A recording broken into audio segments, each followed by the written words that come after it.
সরব, cartoon of করো। এবার কিন্তু তুমি এরকম করলে আমি সত্যি খেলবো না আর, আমি বাসা থেকে বের হয়ে যাব। ডোন্ট টাচ, ফোন টাচ করবা না, ওকে? ওকে। আমরা দুজন মিলেই নাম্বার দেই, ফোন টাচ করবা না। একে কত নাম্বার দিব? 10। 10। আমি কিন্তু তুমি বারবার বলছি ফোন টাচ করবা না। একে 5। 5। একে 9। এই কালা পাঠা তো চিনি না আমি ওরে। এমবাপ্পে একে দি।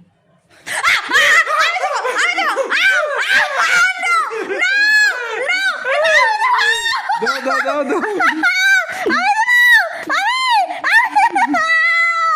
আমি খেলবো না, বারবার এরকম মেরে করো কেন? দাঁড়াও, আমি সব দিব। সব দাও।